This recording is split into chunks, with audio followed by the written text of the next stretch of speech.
Ningemwona unajua sasa baada hajaingia kwa but I know her, she's good.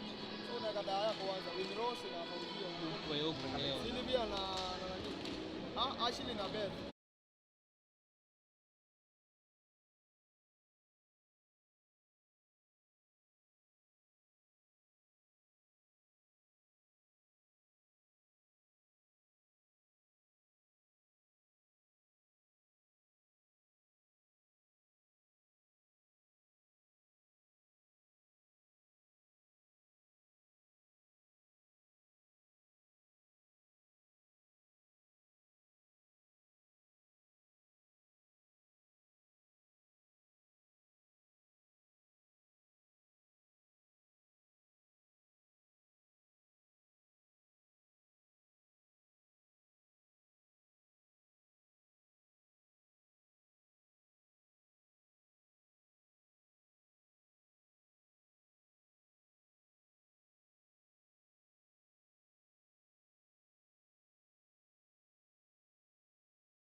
Barabara kabisa. Hivi sasa tumeingia mbuga wa Kasarani ambapo kuna mchezo huu wa nyavu sitting volleyball ambao wanashirikiana na timu ya Rwanda mchana huu, na tunafahamu ya kwamba leo hii kumbuka Federation ya sitting volleyball ndio ina host hii championship, na tuko hapa kuanza mchezo huu kwa mara ya kwanza, ambapo wasichana wetu wa Kenya watachuana vizuri sana na wasichana wa Rwanda. Na kwa kwanza kabisa ningependa mpate kuwa na ufahamu ya kwamba mchezo huu ulianza mnamo mwaka wa 2005 ambapo uliweza kuintroduziwa hapa kutoka kule Atlanta, Georgia. Na Kenya imeweza kushiriki mara kadha wa kadha katika mchezo huu na ikifanya bora sana haswa katika maeneo haya ya East Africa. Hivi sasa katika hili bara Kenya tuko karibu nambari 4 kutoka kwa Egypt, particularly men. Unapata Egypt, Rwanda na hatimaye Kenya. Hivi leo tunataka kuonyesha udhahiri wetu kwamba sisi sio wachache, anga tuweze kupata hii tiketi ya kuweza kuingia katika World Championship ambapo itakuwa kule USA mwezi wa 10. Tunatumai kwamba tutapata nafasi nzuri kuweza kuwakilisha timu yetu ama kuwakilisha nchi yetu ya Kenya katika mchezo wa ulimwengu kule Marekani. Mimi mwenyewe haswa na majina ni Alfred Simiyu Barasa, ambaye niliyekuwa wa kwanza kabisa kama katibu mkuu katika mchezo huu, na kando yangu nina mwenzangu kwa jina Kanji Ian, na upande wangu wa kulia nina mwenzangu kwa jina Nicholas Lagat, naibu katibu mkuu Kenya Federation. Asante sana Ian na asante sana Lagat. Kwa hivyo vile vile pia tuko na mwenzetu kutoka sehemu za Rwanda, ataweza jitambulisha alafu baadaye pia aweze kusema kidogo kulingana na timu yao ya Rwanda, hii timu ya wasichana au tunasema warembo. Karibu ndugu yangu. Thank you so much. Let me welcome everyone who are in here in Kasalani. My name is Ezla Kugimana. I'm here to introduce the Rwandan teams for women's, and I'm here to stand by for everyone who come from the Rwanda. My name is Ezra Kubgimana, and let me welcome the team Rwanda, the women who have come from the Paralympic in France around October. And then let me welcome everyone who are here in Kasalani, and I'm honored to wish you to enjoy this match. We're gonna to beat with the Kenya and the Rwanda in African Championship 2025. Then welcome in the Nairobi. Then enjoy this match. Thank you so much.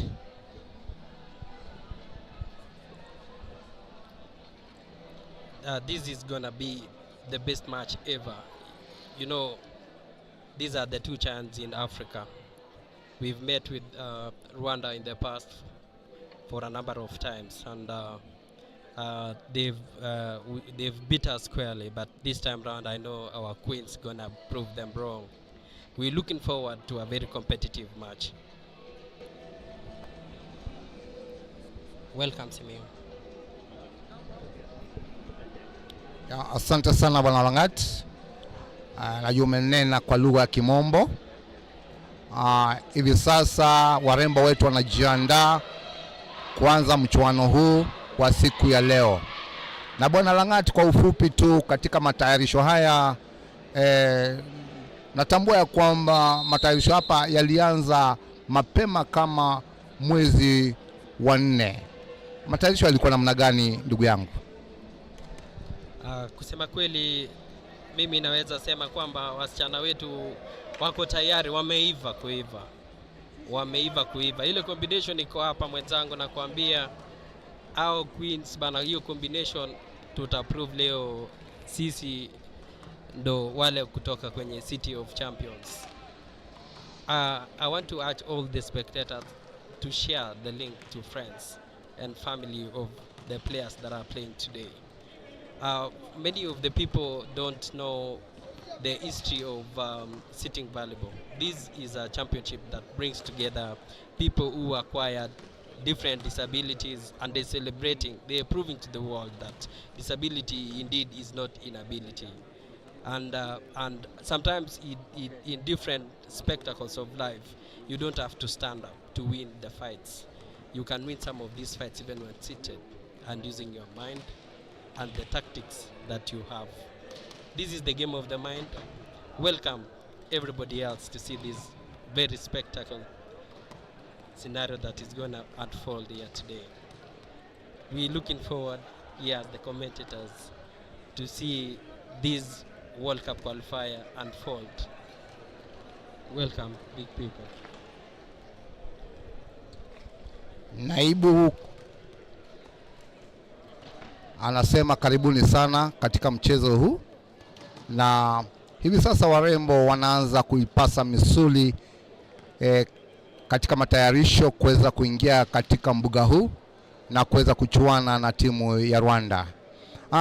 Rwanda mwenzangu hapa, unasema namna gani kuhusu timu matayarisho yake na mmejiandaa kivipi?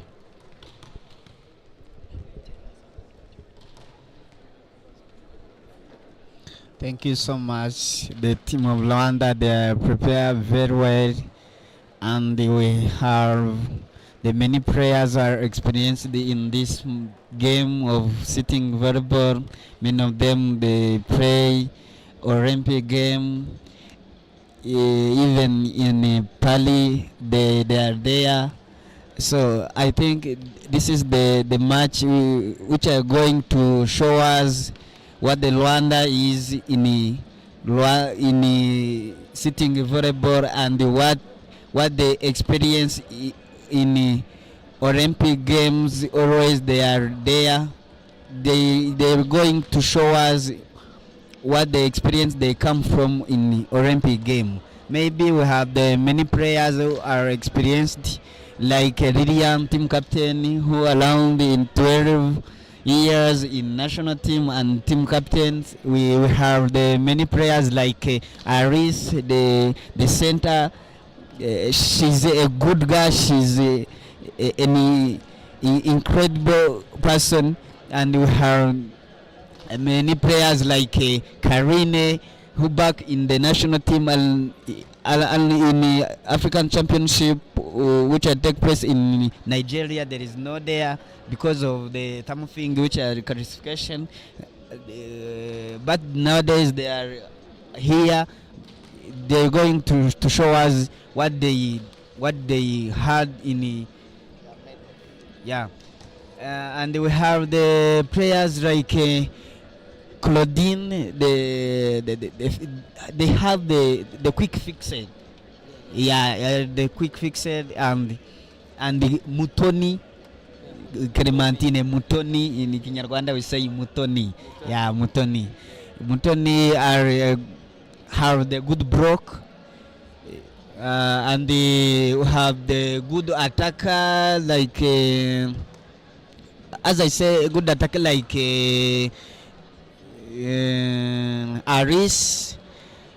We have the libero, one of the good libero in this world, in Nepali. He become the one of the best. Yeah, he become the best. Yeah, he become the best in Paris. And I think the Rwanda we have the many players which are experienced in this game, and we are going to show what the Rwanda is in this match. And maybe this match will go on to be a good, because even Kenya has the many players which is good for service, for attack, and the receive. So we are going to watch a good match. Thank you very much, our guest from Rwanda. He has just given us a brief on what Rwanda is made of. We also have our girls, our super girls, who are also brilliant in the court. When we reflect back, we can talk of the likes of Beth Wanja, the likes of Sylvia, and we also have some new players who have joined the national team. They are also ready to show what they are made of. Na kwa kweli kabisa timu hii imejiandaa vilivyo kwa ajili ya kuweza kufaulu katika mchezo wa ulimwengu kule Marekani. Tunapoendelea kusubiri mchezo huu kuanza, bado miongoni mwetu tuko na PS ambaye pia amekuja kushuhudia mchezo huu. Tuko pia na wafanyikazi serikalini wanaofanya katika Wizara ya Michezo, tuko nao mahali hapa, na vile pia tuko na viongozi wakuu katika mchezo huu wa paravoli. Manake tuko na rais wa ulimwengu na tuko na rais wa Afrika vile. Kwa hivyo tunaamini ya kwamba mchezo huu utaenda kuwa ni wa kuvutia mno, ambapo kila mmoja ataweza kushuhudia wasichana wetu wamekuwa wakifanya nini kwa ule muda wamekuwa mahali hapa kwenye mazoezi. Bwana Lang'ata akiwa hapa amekuwa baadhi ya timu iliyokuwa mahali hapa katika matayarisho, na natumai ana mengi mazuri ya kusema kuhusiana na timu hii. Bwana Lang'ata, hebu tuambie matayarisho haya, mchezaji unayemdhamini kabisa ambaye anaweza kuinua timu hii ya Kenya ni yupi kati ya hawa warembo wetu 12? Hilo ni swali gumu kidogo, lakini kusema kweli, of course they must be the most valuable player. I would give the most valuable player to Sylvia Ulero. Sylvia was among the best players in Lagos, Nigeria. She really attacked. She was the best attacker then in Lagos, Nigeria. So I would give it back to Sylvia. But besides Sylvia, my second pick would go to Fauzia. Fauzia got energy and got the tact. In as much as she is playing this match at the second tournament, she's indeed one among the best. And there are other experienced players like Beth. Beth Wanja is also among the best players. She was the best setter while in Lagos, Nigeria. So having the best attacker, the best setter, and of course there is a young girl here called Winnie Rose who is the best blocker. So we got lots of expectation, and the preparation. We have a very experienced technical bench, and we can bank on their experience to beat Rwanda this time round. I know I cannot underestimate Rwanda, as you've heard from the Rwandese, that Rwanda indeed are the African queens. They've represented Africa in a number of Olympic Games, Paris, Tokyo, just to mention a few. So this is not a team to underestimate. But now, everything, somebody began somewhere. And funny enough, it is Kenya that introduced this match to Rwanda. So that is one among many other facts. So now I know, banking on the experience and the enough time that we had in the training camp, we're gonna emerge victorious in this one. Welcome. Let me give this opportunity to my friend from Rwanda to bank on what I'm also talking about. Welcome, my friend. Thank you so much again.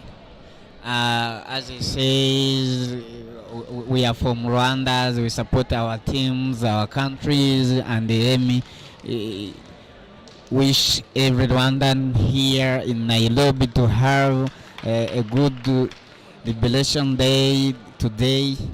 And we know today we are going to show you what we are as a Rwandanese, as a Rwandese. We are the team of Rwanda, the women team, and we here as the team who are come from Olympic Games, would take place at Paris last November and October, and we here as a good teams. We are going to meet with the Kenya, the good teams, have the more experienced persons, have the a good service, a good attack, and we expect to beat this Kenya because we have the many players who are experienced in these games, and maybe it's another cup we are going to take in the Kenya if we are going to be. Let me welcoming my colleagues from Kenya to continue to tell you how the match is, how we're going to start the 6 for the both sides, Rwanda and the Kenya. I'm back to give you the name of the players who are going in the first 6 in this court. I'm going to tell you the first 6 from Rwanda, and let me welcome my colleague to tell you the first 6 from Kenya, and we will continue to Rwanda after Kenya.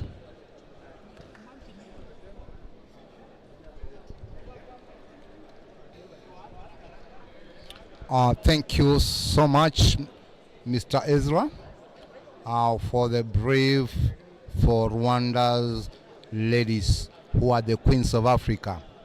The match is about to start.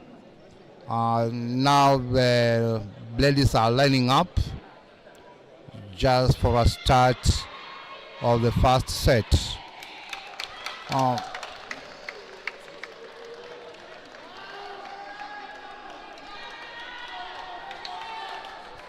Barabara kabisa, mambo mazuri hapa. Hivyo basi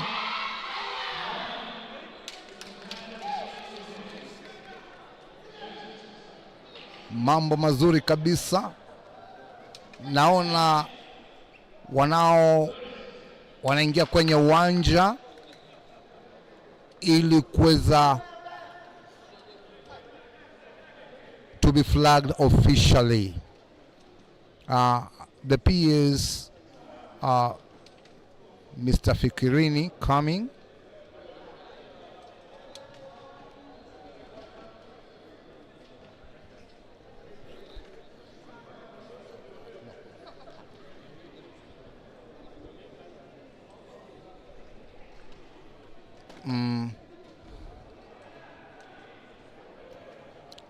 Katibu wa kudumu yuko mahali hapa kuweza kukaribisha timu kutoka ugenini, timu ya Rwanda, ili kuweza kuanzisha mchezo huu rasmi.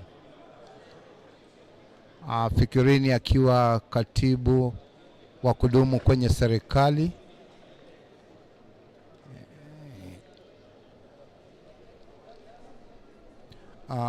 Ezra, can you just as our PS greets your player, just make a comment on them as he greets?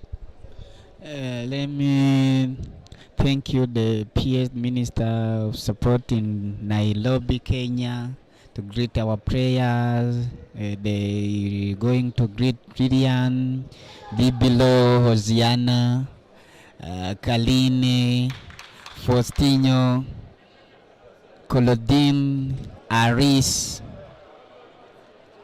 Chancerine, Sandrine,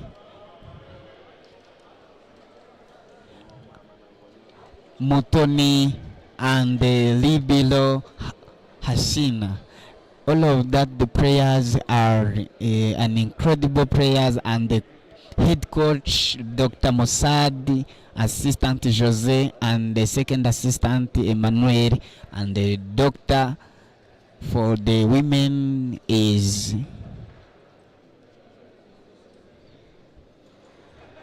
then they're going to greet the prayer of Kenya. Yeah, with Kenyan's player, we have the captain Silvio Lero, number 3, and then we have Winrose, number 1, Judy, number 2, Lynette, number 4, Fauzia, number 5, Miriam, number 6,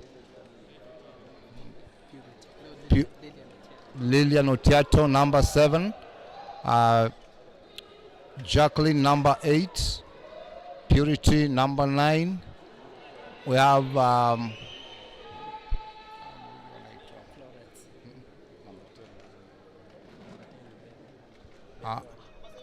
Ashley, number 10, Miriam, number 11, number 12, Beth, number 13, Rachel, and number 14, we have Janet Masika. That is a full team that is going to represent, or rather to carry, Kenyan flag. So let's be attention for our national anthem.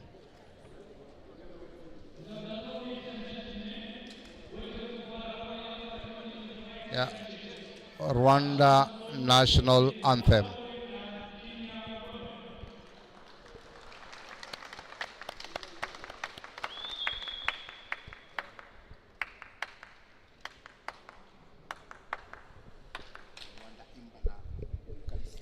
Now we are going to sing the Rwanda national anthem.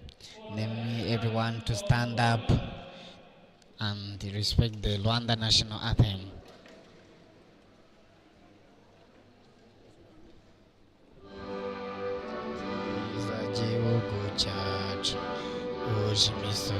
Ibiyaga n'ibiruhunga gubyeduye tsegahuranisha berganga wigwi wawutobombi duhuriye hamwe twese abanyarwanda uko watubyaye.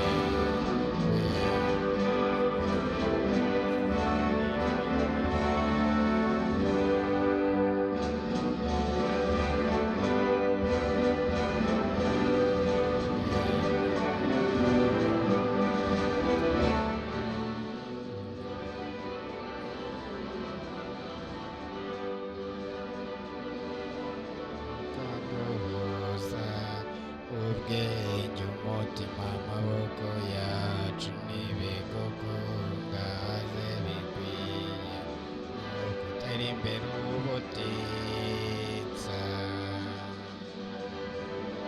mbere b'intwari bitanze batizigama baraguha kuva mu bugombe utsinda ubukoroni n'amatsi ibihugu byayogoje Afurika yose none uraganje mu bwigenge tugukomeye uko twese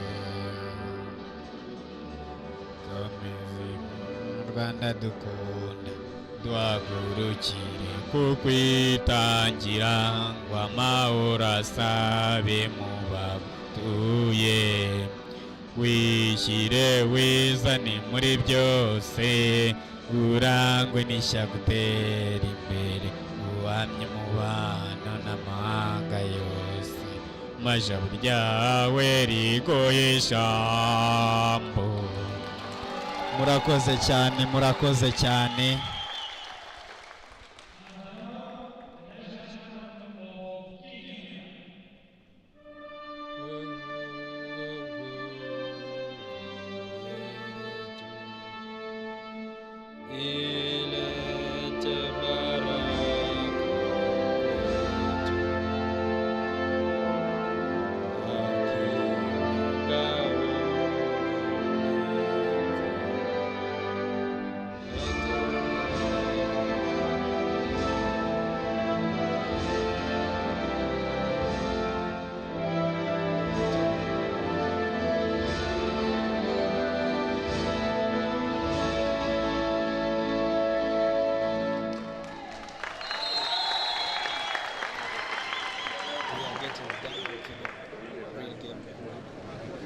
We are ready. We're gonna get hot here. The ladies in red and the ladies in yellow. We're gonna know. Leo ni ile siku tutajua leo. Barabara kabisa. Barabara kabisa. Hapa tunaona wasichana wetu, warembo wetu wakipeana salamu za undugu pale wakitaka kuanza mchezo huu. Basi hapa ni mabambano kukabiliana vilivyo na hawa wanadada wa rangi ya manjano.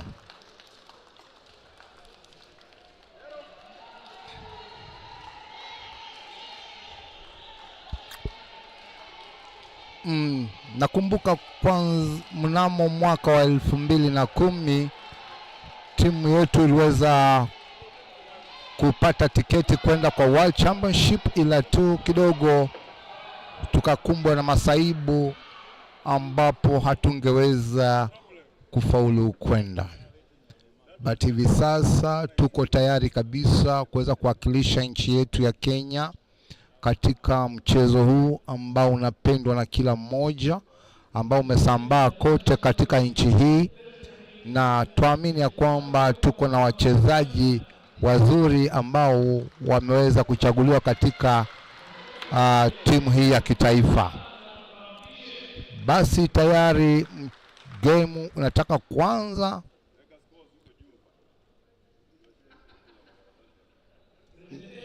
Na hivi sasa wanaanza kutangaza timu Rwanda, wakianza na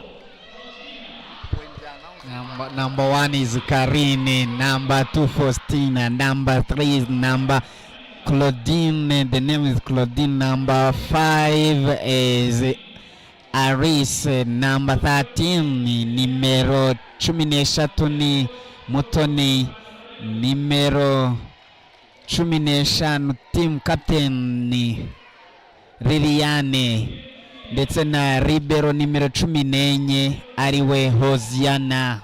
Let me welcome everyone to watch this match from Rwanda, Kenya. Let me call the Kenya.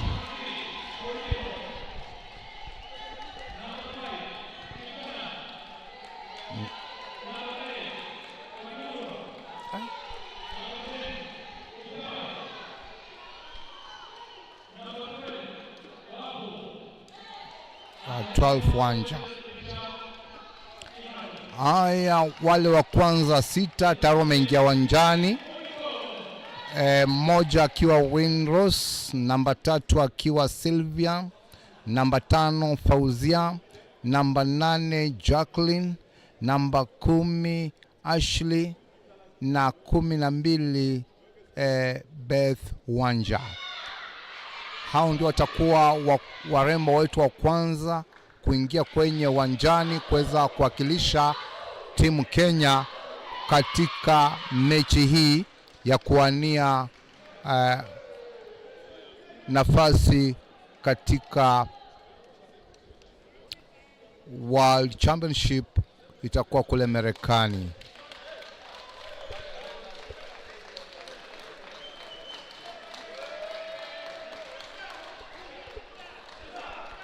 Haya, tayari mchezo huu kwanza. Tayari kabisa mchezo huu kwanza. Referee wanapo hakikisha kwamba kila mmoja amekaa kwa nafasi inayostahili ili kusiwe na makosa yoyote. Basi Rwanda ndio waanzilishi wa kupiga service.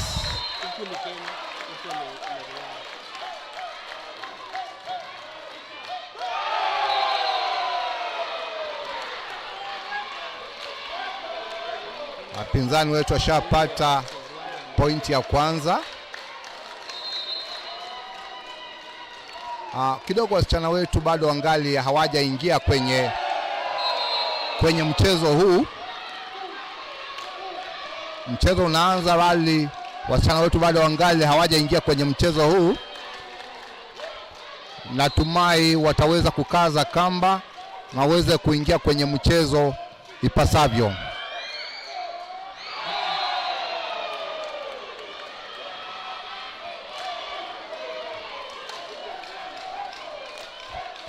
Tunajua warembo wetu wanaweza.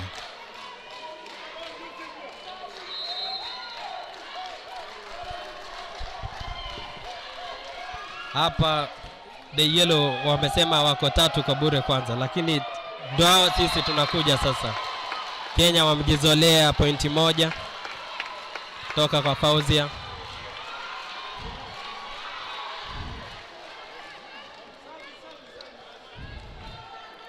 Gonna see the service point.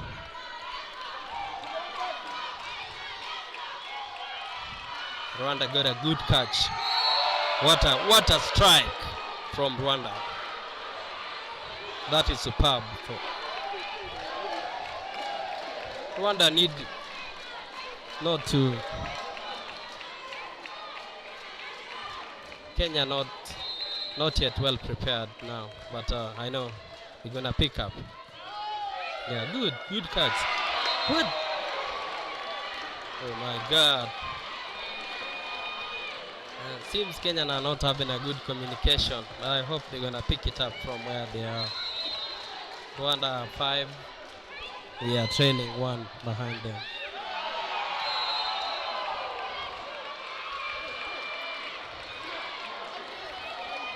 Kenya seems they should have if I was the coach, I would have substituted someone at the back court because of the good catches. They have a good service. Yeah, good. If they gain confidence, Kenyans can prove Rwanda differently.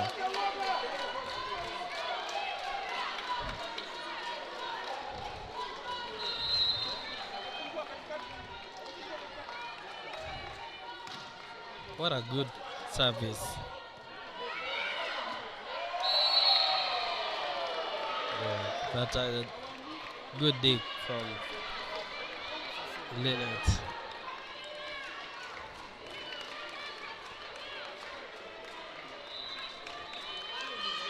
Rwandans are doing the thing, but we don't need to relent. It's still early. It's still early to.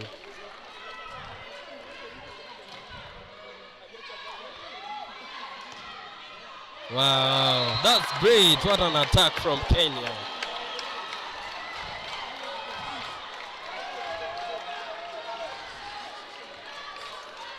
Gonna be a big thing, I tell you.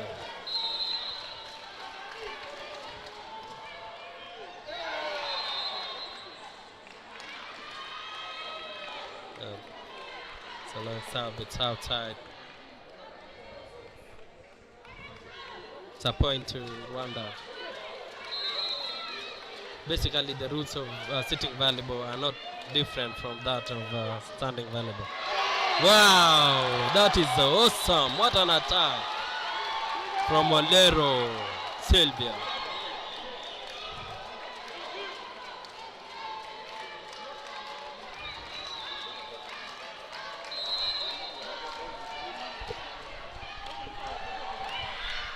Yes, our ladies are catching up.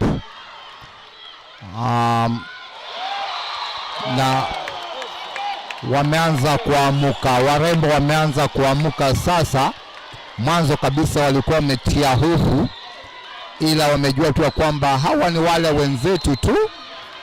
Mchezo ni ule ule tumekuwa tunaucheza kwa muda huu wote.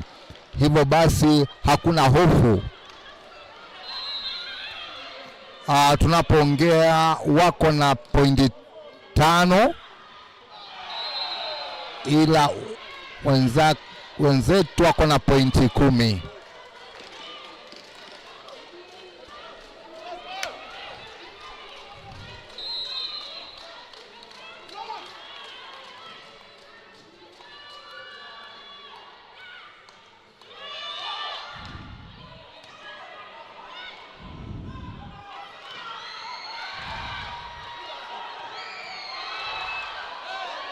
What a rally, what a rally. What a rally, man.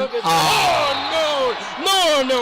Unfortunately, No. our spiker Jacqueline has missed that one. It has been a nice rally. Only that she has just missed it a bit.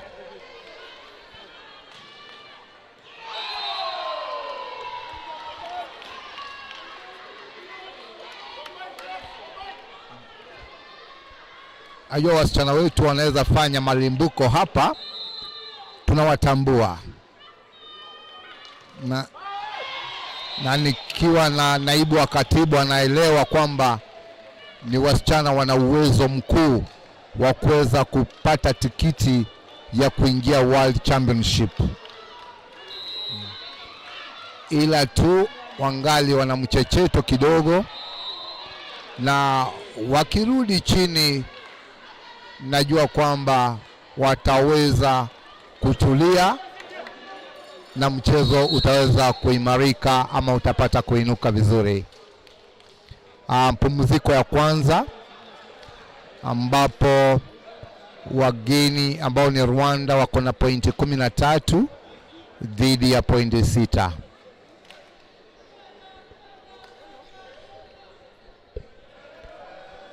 Kwa wale wanaocheza ndani tuko na warembo 4 ambao kidogo watatu ambao wamecheza katika kiwango cha kimataifa na walikuwa baadhi ya wale wazuri. Napo mtaja mchezaji kama Sylvia Olero, amekuwa mchezaji wa kimataifa. Napo mtaja Jacqueline, amekuwa mchezaji wa kimataifa, na hata vile vile pia Beth akiwa mchezaji wa kimataifa, na hata Fauzia pia amecheza kwenye bara Afrika. naamini ya kwamba warembo hao wakiweka ule mchechoto walio nao chini wataweza kufanya vema katika mechi hii ya kwanza. Ezra, Ezra, can you have a comments concerning this game, how it's being played? Can you comment something? Just comment something. Yeah, as here the point is 13-6. You show how they will go to play. This is the point of Rwanda come from Mutoni. They are using the skills, more skills than how the strength is. The skills is more than the strength. Yeah, maybe if they continue to use the skills, maybe they can beat. But from Kenya, they have to calm down. If they want to beat this match, they have to calm down because they have what we call para. See, you see how they make reception, the service, and even in attack. They have to calm down and sit in the right place. If they sit in right place, maybe they can beat or they can continue to compete with the Rwanda team. Maybe this is another point for Rwanda. The point is 16-7, 16 of Rwanda to 7 of Kenya. The services for Rwanda to Karine, number 1, Karine. They are going to make service. And the substitution for Kenya, the number 8 goes out, then number 6 come in to the court. The service for Rwanda, Karine, service, oh, good service. It's a good service. The jump, good service. It's a good service. This must going to be spectacular. They are motivated. They wear the good jazz. And then another service. Okay, good receptions for libero.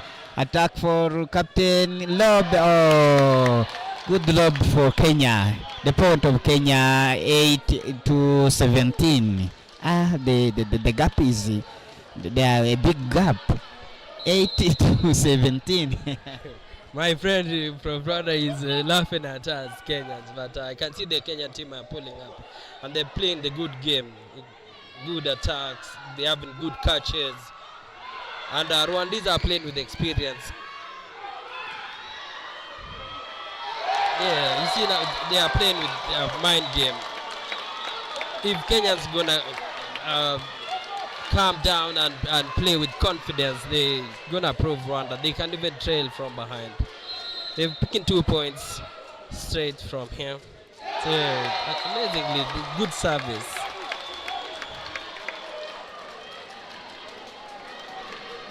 You know, in sitting volleyball, the service is a virgin score, and the Kenyans are gaining from this virgin score. Good blocks.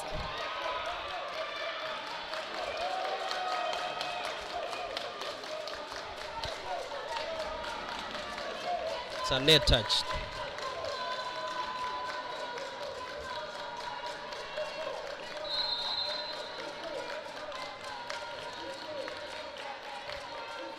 Good service, good service. Rwanda's got good service.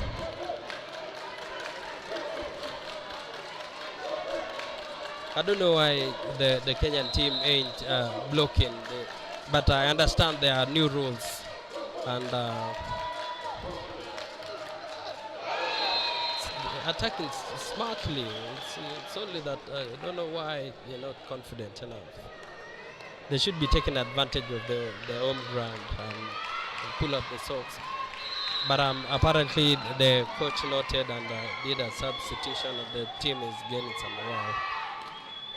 Amazing blocks. Yeah, that is Karina.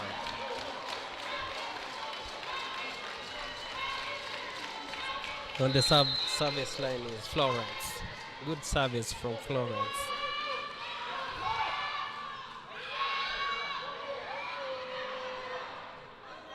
Wow, it's one of the best rallies I can see. No. Lack of communication from the Kenyan team. But it was it's a good rally. It's a good rally.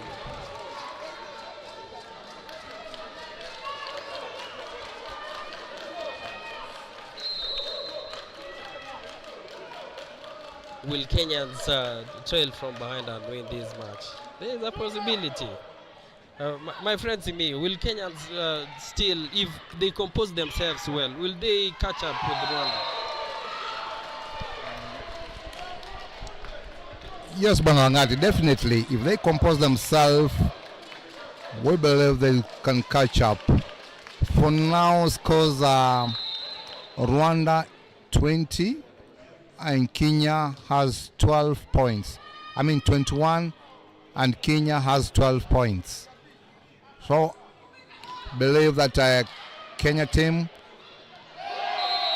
once they compose, definitely they can catch up. But for this set, it's coming to a closure. 22 for Rwanda and Kenya 12. What a save from Kenya. Yeah, it's a beautiful save from Sylvia Olero. Fauzia serving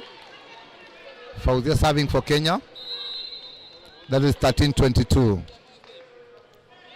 Yeah, that's a score. That's a good service. A score for Kenya. Understand, Fauzia, this is our second tournament, an international tournament. Unfortunately, she has lost the service.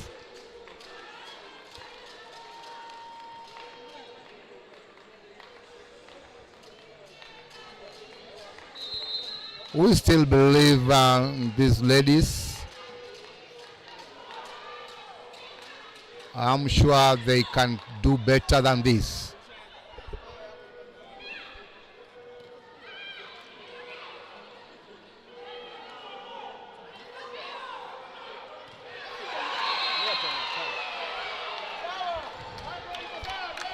Yeah, good spike,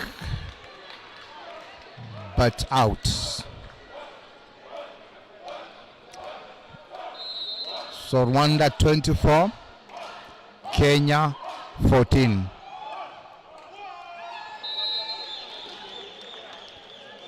Kenya 15, Rwanda 24. The game is just as over.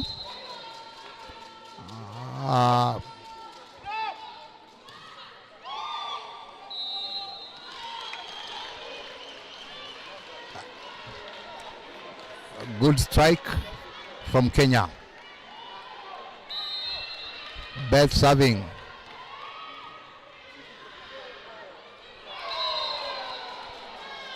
First set gone. First set gone. Rwanda takes the first set. My friend from Rwanda, what do you think about the Kenyan team? Do you think that if the Kenyans compose themselves, don't you think this is a fair competition? Considering the fact that you also allude to the fact that Rwandan queens have been representing Africa for quite some time now. So what do you think about the competition? What do you say about the good attacks we've seen, the catches and the dodges that our girls are from Kenya are doing? What do you make of the second set? Do you think that it would be a little bit competitive? What do you think of that? As I said in the first set, what they have to do is to calm down, to play their games. The Rwandan team, they compose their game. they force them to pray like them, but they can't do that. They have to come down and to pray with silence, to pray with communications. You see, the problem is a miscommunication. How they make reception, how they make the service, how they make attack in the center. I don't know if the center they know their role. If the second ball come in your court, the center is the one who can go to pray those balls. But the center of the Kenya has the miscommunication with the other players, but which is not good. If you have a good center, you can beat the team.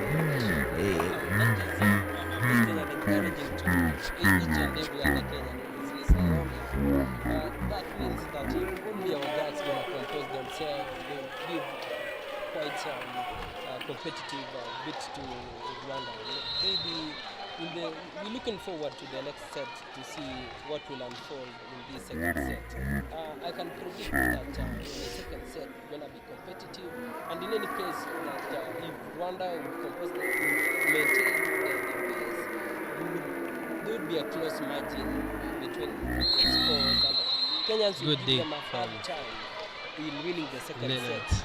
With regards to what I can see, because it is, as you say, it is the center. It is the center, the Kenyan center that does not have good catches. But we don't need to relent. It's still early. It's still early to. Communication, the center player, and that is why I think that is among the reasons why the coach had to do some substitution at some point, and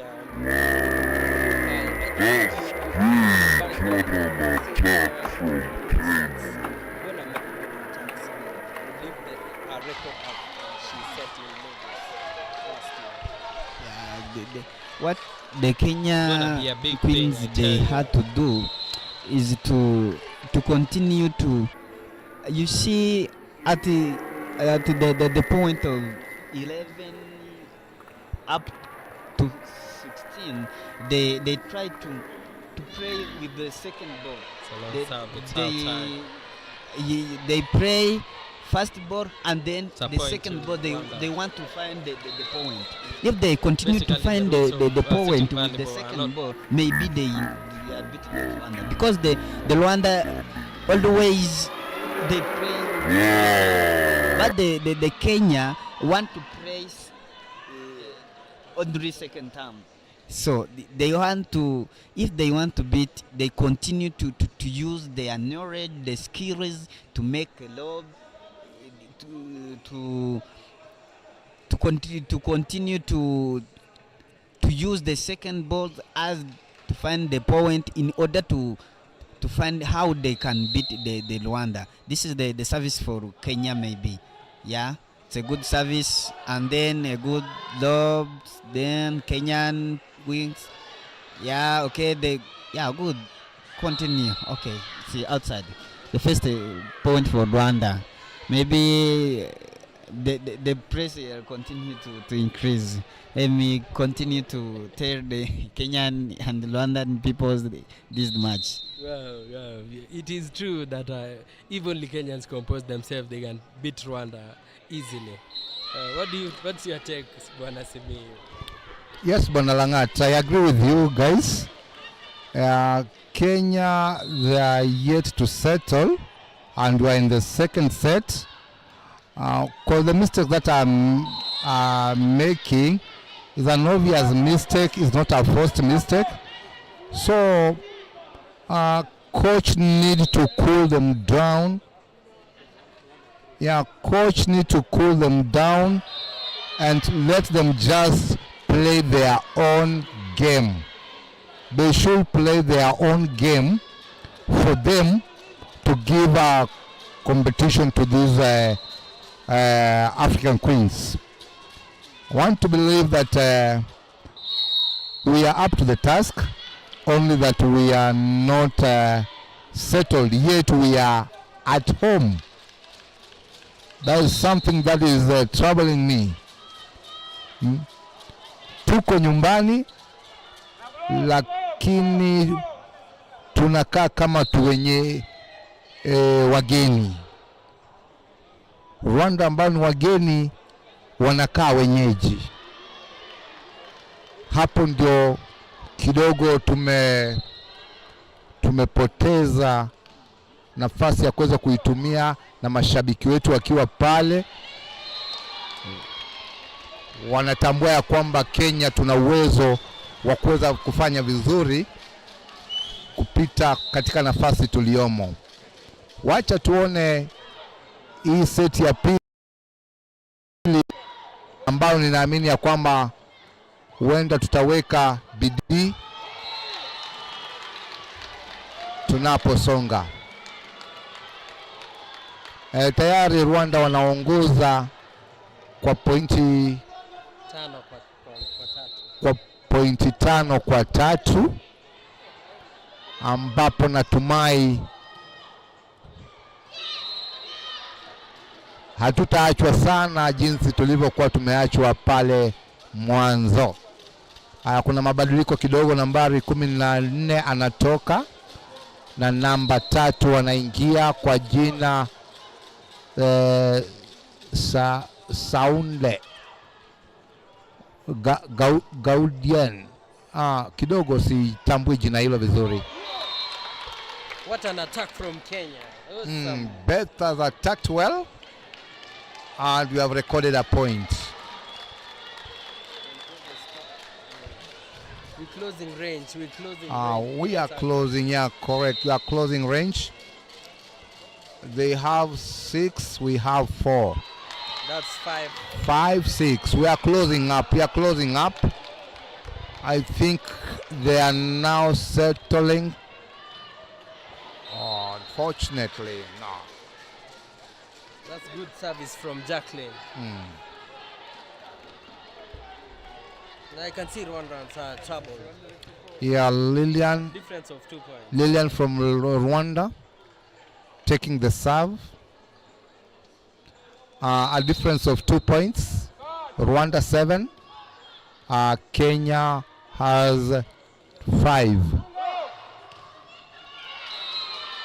It is true that Rwandans are playing 3 touches, and if Kenyans would want to beat them, they have to disrupt their game. They should play 2 touches, 1 touch. They should find them unaware. Otherwise, it would be so difficult to play their game. You are very right, Mr. Langat. Because I think sometimes it reaches a point where Kenya gets frustrated that they are not making any points. That's the reason why they tend just to play two touches, of which Rwanda have already learned them, and they are there to frustrate them more. Beth gets a point there. How they serving? That is going to be at least 2 scores.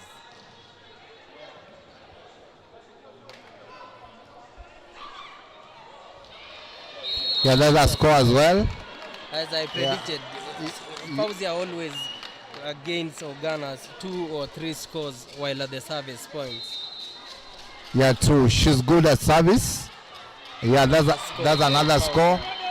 A very strong service from Fauzia. So they are closing in.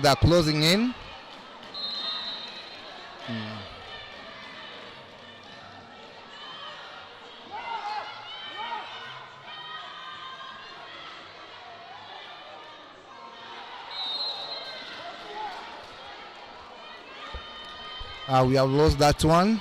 And, we having a problem with the setter. The setter should have back-tossed the ball to Sylvia Olero, because Sylvia is the best attacker. That is, I think there is a miscommunication, as we had earlier noted. You know, it is the role of the setter to decide where the ball will land in the second catch. Naweza kukubaliana nawe Langat, kwa sababu seta wetu kidogo hawaja usoma mchezo huu, na nikana kwamba ni wageni na nikana kwamba ni wageni kwa wenzao, manake hajui ni yupi mzuri kwa kuchapa na ni yupi mzuri ambaye anaweza kupea Kenya pointi. Ndio sababu unapata kwamba seta haangalii mchezaji yupi ako kwa nafasi nzuri ya kuweza kutupatia pointi. Windrose kidogo amekosa. He's never played before. I think of course again when playing such in such an event, it needs experience. Somebody might be troubled and stuff like that. He's been substituted. Yeah, Windrose has been substituted. She's one of our youngest player, and Miriam comes in position 1.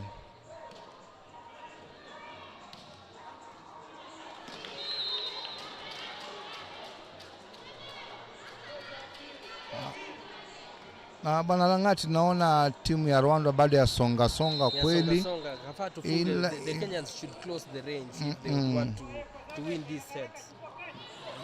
Ni muhimu ili waweze kufunga hili, lazima wajaribu kabisa. That's a good play. Wow, you see, I can say Rwandans are playing with experience. And I would allude with what my Rwandan friend is saying, that if only Kenyans compose themselves, they might. I mean, it's not a wide range. It's a score of 15-10, and they slowly picking up the margin. They're widening the range. It's all about confidence. So I don't know what the coach needs to do to make it. They're trying. They're really trying. And this is the point of the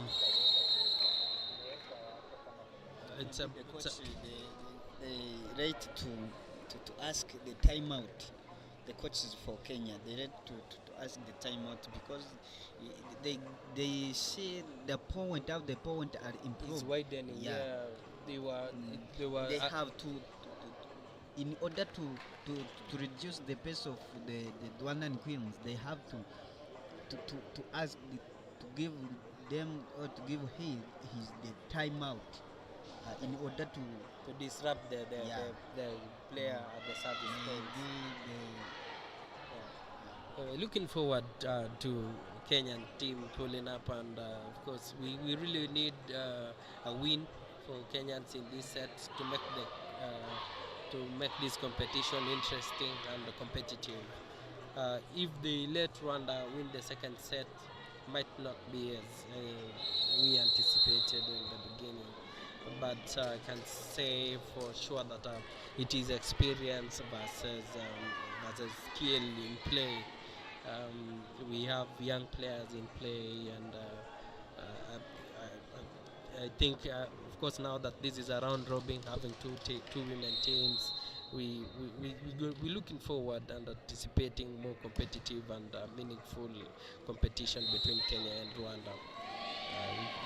You can see that in most of the circumstances, both the ladies teams have the grit and the power. They know where to place the ball at what time, and I can say that what makes the Rwandan team fly so high is the confidence. Their catches are good. They have opposite attackers are also good, and they know where to place the ball at what time. And that does not mean that Kenyans are not good enough.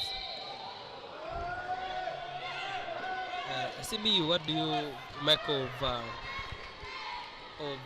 the young athletes from Kenya? Like my friend said, I don't know if in Rwanda there are other young athletes, because he told us that there is 2 or 3 of them who've been playing for the past 12 years. So are there young athletes in Rwanda playing currently? Young athletes who are fresh, who are new in the game. Yeah, most of them are outside. Most of them are in the bench. Maybe, but to have the many young players who can in and make a difference in this court, and maybe we are we should do see them in the third set. Maybe in the third set we should do see the young players to introduce in this match, and they have many matches for women's. For women's, maybe they have the time to play because the match is the first match. They need to get this point, to these 3 points in order to continue to beat and to be in the top. Maybe the yeah. As I said, the miscommunication. It's substitution for Rwanda. Solange coming, and then Faustina out. The number 11 Solange coming, and the number 2 Faustina out. It's a center. Who is The, the most professional between who's played for so many years between Faustina and the one that has just Faustina is young. Faustina is Yeah, is young more than the Solange. Maybe Solange, I don't know why he started on the bench, but it's experienced. She's experienced. Yeah, she's experienced. Yeah, but the Faustina has improvement of their own. Maybe it's another substitution for Kenya. Number 8 come in again, and then number 6 out. I don't know. she got good service. Yeah, she has a good service. Yeah, maybe. Okay. Yeah. Out. They have to reduce the mistake. Yeah, They have the many mistakes. Yeah. How even all the players have the many mistake to touch on the net, Yes. and yeah, good receptions, attack for Rwanda, good reception for Kenya, and then good point. Good point for good point. You see, if they play for second ball, they can get the many point. Yeah, and again, of course, it's Fauzia serving, so I know she might get 2 or 3 points. Okay. Yeah, it's a miscommunication. Miscommunication. For Kenya Queens, they have the many mistakes. Yeah. For miscommunication, touch the net, the service, the services goes But outside. good service, but serve outside. Yeah, if they Good change, catches, they don't communicate. yeah, if they change in the third set to reduce the mistake, how they throw the balls to the net, to change their service. It's substitution for Rwanda. Number 1 out, then number 8 coming. I guess she's also a new player. Yeah, it's a new player. The good service for Kenya and a good reception, good attack. Yeah. Attack from Rwanda. Yeah, he come with the new bloods. Yeah, and the Ribeiro Again, out. it's repeating itself. The Yeah. other set was 25, 15. Oh, And it's again, the same scenario. as for the Yeah, first indicating set, that, Kenyans are not badly off. the Kenya They have to. just have to improve on their few mistakes and compose themselves. Maybe this is the first game. Maybe let's wait for the other games. Maybe they can change and they continue to increase. The set is over. It's a quick one. The set is over. 15 for Kenya and 2-25 for Rwanda. Maybe the Rwanda is Yeah, 25-15 again. yeah. It's repeating itself. Repeating itself. The first one was 25-15. 15, and then this is 25-15. That means there is no improvement. There is no improvement in these sets. The Kenyans are still doing the same mistakes. Miscommunication, serving outside, not too much energy, the judgment of the ball. I've seen a player at the opposite attack even with even though she could tell that the opposite attacker is gonna attack outside, they're still struggling to block, and they've done the same mistake because of course I don't know maybe it should be essential and necessary for coaching to ask for timeouts and also brief their players on what is happening in the field, because they should be seeing the opponents keenly to know who does what mistakes, because of course this in any game you capitalize on the other competitors' mistakes to win the game easily. So Rwandans have noted that Kenyans are miscommunicating, and majority of their balls are pushed to the back court, where the center I've not seen a libero from the Kenyan side, and of course maybe that is another attribute of the reasons why. Yeah, It's a shock.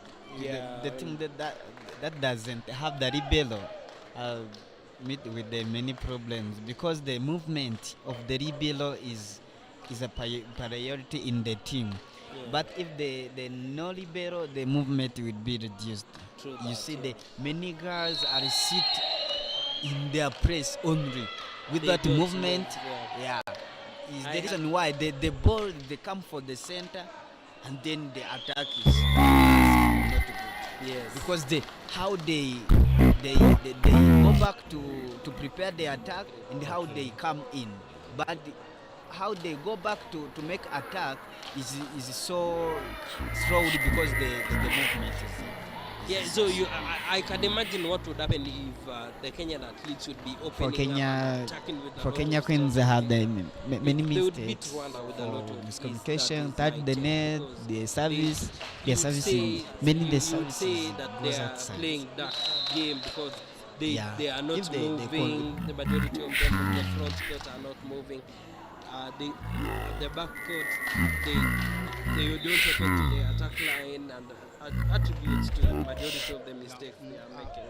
Okay, I can also understand the problem we are having. You first pointed out on the tosser. They are not judging to the player who is in a position to give their team a point. So she tosses where she has faced, meaning that she can't challenge their opponent. Eh? When she has faced on the right, she just tosses direct on the right. That means the opponent already has judged the ball where it's going, and then it will be easier for them to block.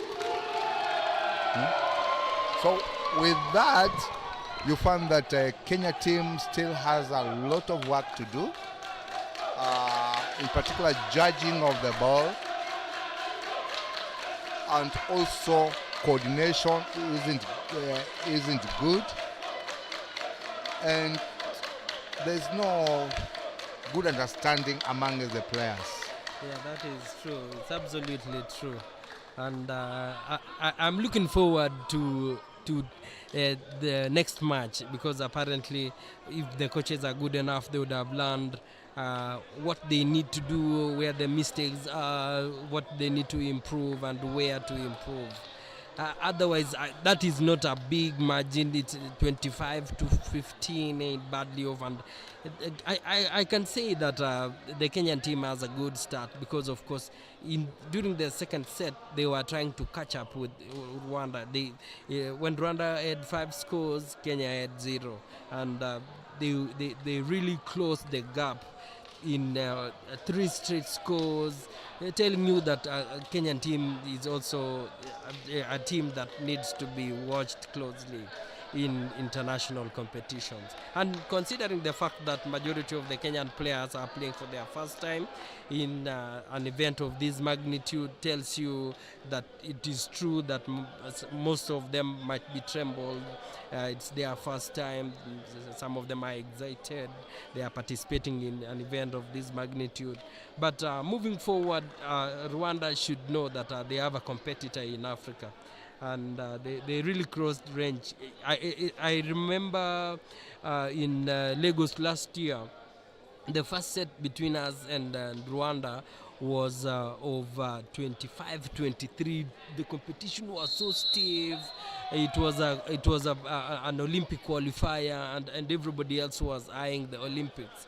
And I think also maybe I can attribute this to the fact that maybe the ladies know that they are already qualified or something, because I understand that this is a World Cup qualifier, and the first two teams, both male and female, would have a place to participate in the World Cup in United States. And I really look forward to the Olympic qualifier, and of course I know it will still be between Kenya and Rwanda.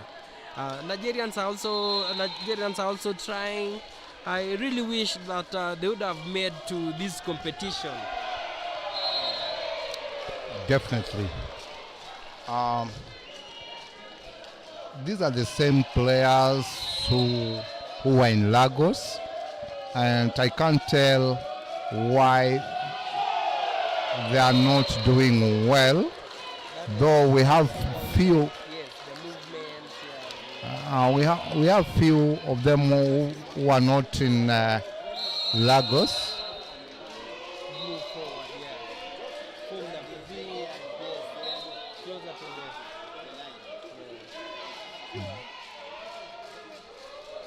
the. Basi pale kuna mabadiliko kidogo. Miriam ameingia na Winrose kidogo amepumzishwa ili kuweza kuona kama anaweza satiti mchezo huo, na kweli kabisa ameweza kufaulu kusimamisha kidogo service ambayo ilikuwa kidogo imemlemea dada wetu Winrose.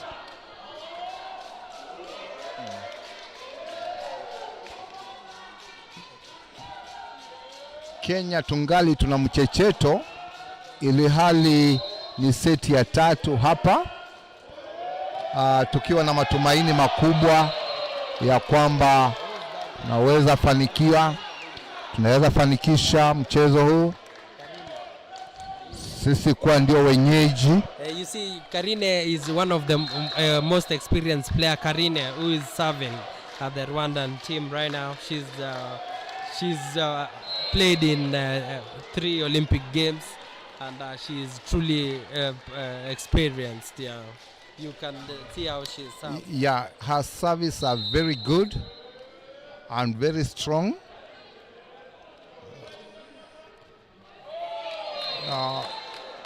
At least now Kenya have recorded another point.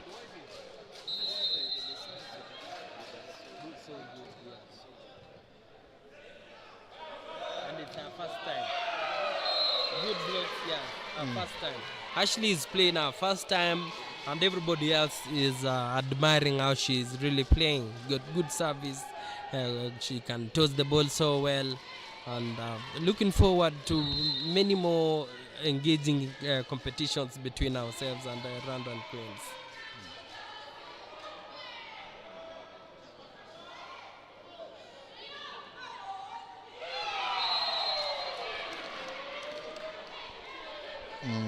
Jacqueline ameweza kutoa mpira nje na pointi inaenda kwa wapinzani wake.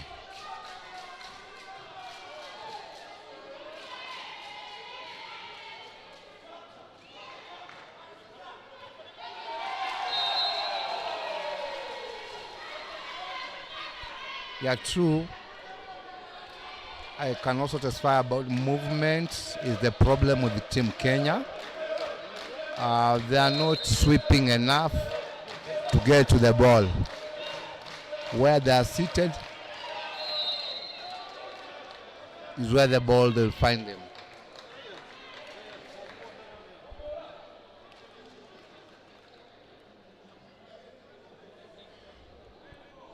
utamu wa mchezo unaupiga mpira, wazimu wa kila mtu utapata tu mtu atauguzaguza ule mpira na utakuwa ni point kwenu. Naona hapa kidogo bora tu umeupiga mpira ipasavyo, au utakosa mtu atakayetaka kuiguza kule upande huo mwingine. So hapa hivi nina mtazamo kubwa kuhusiana na jinsi tunavyocheza sisi kama Wakenya. Kidogo system yetu they are not consistent with the system. Unapata wanataka kujaribu kucheza miguzo miwili ambapo kidogo haileti mafanikio. And you can see Kenyans are really trying. It's just a small margin, 6-8, 6-8, and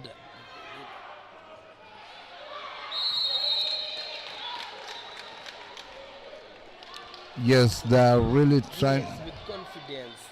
I think they are building confidence, and this is the prayer of all Kenyans.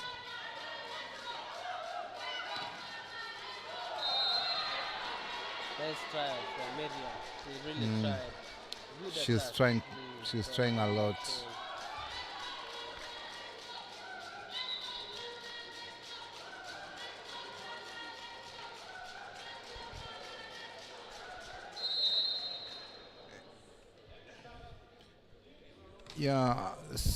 Sioni kama tuna aibu kubwa kulingana na timu ya Rwanda ambayo kidogo imecheza mchezo huu mpaka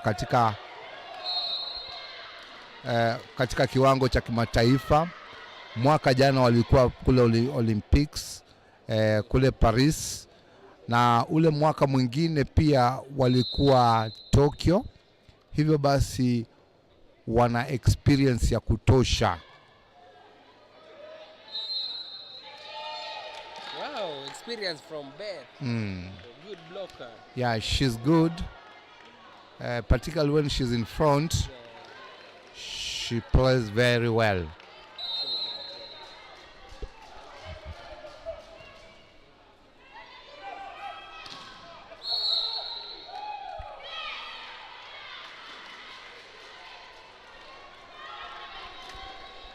Aliweza kunyanyuka na akaonekana na referee, basi hiyo Rwanda wanapata foul na pointi inawaendea Rwanda.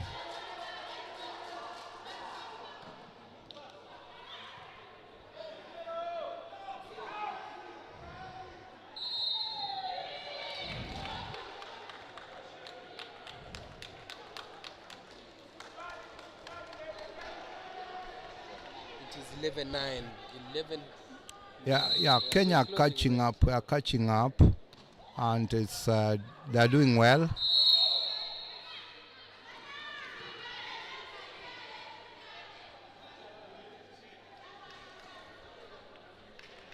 Ashley ameguza neti. Yeah, let's also hear some comments from Ezra. Ezra, what's your take on this? Yeah, you see the score for Nigeria, I mean for Kenya, it's a different from the set, which is first two sets, because what? Because they try to reduce the mistakes. The service goes out of the court. They try to reduce it. Is the reason why the gap is only 3 points. Yeah, the gap is only 3 points.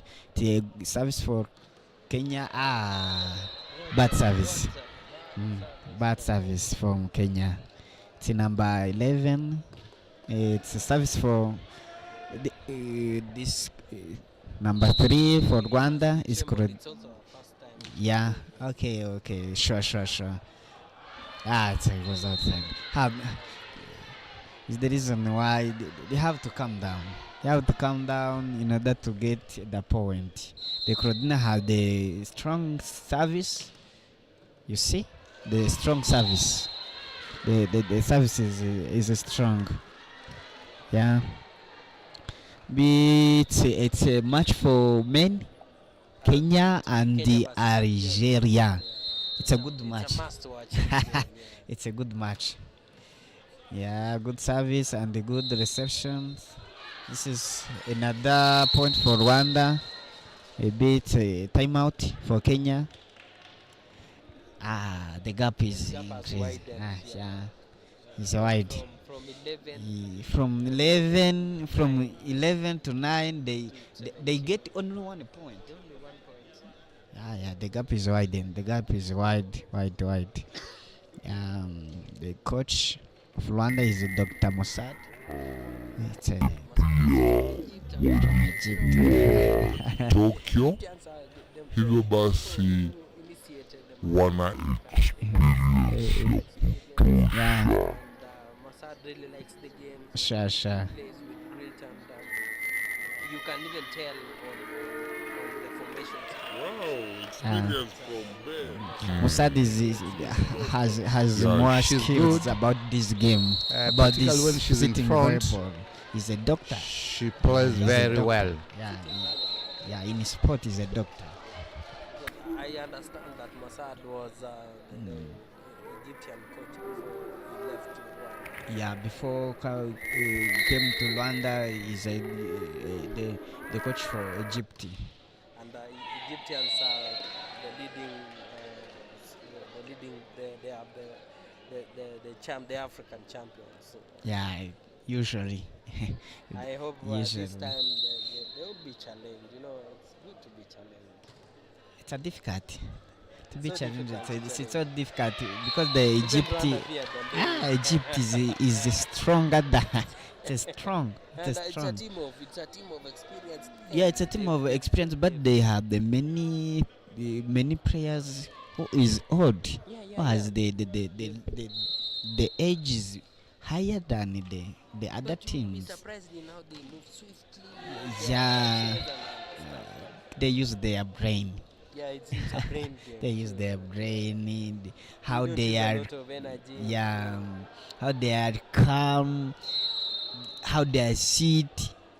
It's a more difficult to do like what they do. Yeah, it's a 13 point for Kenya, 18 point for Rwanda. Maybe the set is over as they are usual. relaxed, Yeah, they relax. It's a good service. Good service for new one. The new Ashley. Yeah, if we should continue like this pace, maybe in the future to become a good player. Yes. Yeah, another good service. Yeah. They use skills more than I think. It's experience. Yeah. At the back This post guy, and- they play many Olympic. Yeah, Maybe it's for a- this time, it's 3 Olympic. Yeah, but then again, you know, sometimes I wonder why when Rwanda at the Olympics they don't perform as they do back here at home. Maybe it's a targeting next to be performed in the Olympic. Yeah. But for this day, they are five place in the world. They Yeah, are fifth yeah. placed. It's a Wow. fifth place in the world. So you understand they try. Maybe in the future, many players are young, Yeah. as you see on their face. This is another point for the point for Kenya again. 15, 15, 20. maybe 15 it will be increased.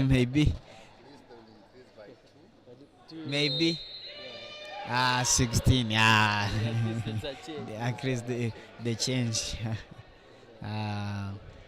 It's a shame. Always 15. It's a shame. This girl has a good service. Yeah. Really Yeah. good inside. She's really good. She do the things like a baby.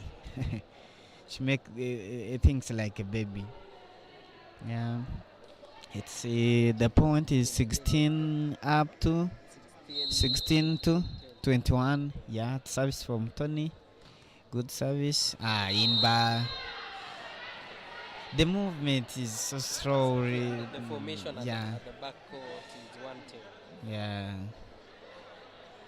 They have to increase their movement in the court. Yeah, But they got good catches, they attack so well when they get Yeah. Yeah. Yeah, you see, you can tell. You see, the Rwandans are playing with experience. Kenyans have the skill, but are not that experienced and exposed. We're looking forward to more exposures, and especially to the new athletes. You can see they playing with their mind, and the Rwandese are playing with the skill. The Kenyan catches are good. If they get an opportunity to attack, they do it so well, and I really admire the Rwandese unity. You can see how they communicate effectively. They are so effective, and they are putting their libero in good use, especially when it is the Kenyan time to serve. Yeah, very true. The Rwandese libero is very good. She relieves them when there's a need. Kenyan team has just brought in Purity, and Purity makes her first points from her service, which is a good thing. Points, Rwandese has 24 points, Kenya 18 points. At least this time round they have improved from 15 to 18. Is a good gesture. Believe as the tournament progresses, I think there will be more improvement on the same. That's a beautiful attack from Fauzia.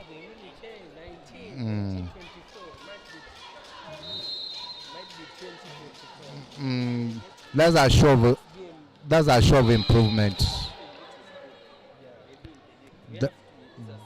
That is a show of improvement. It's 20. Yes.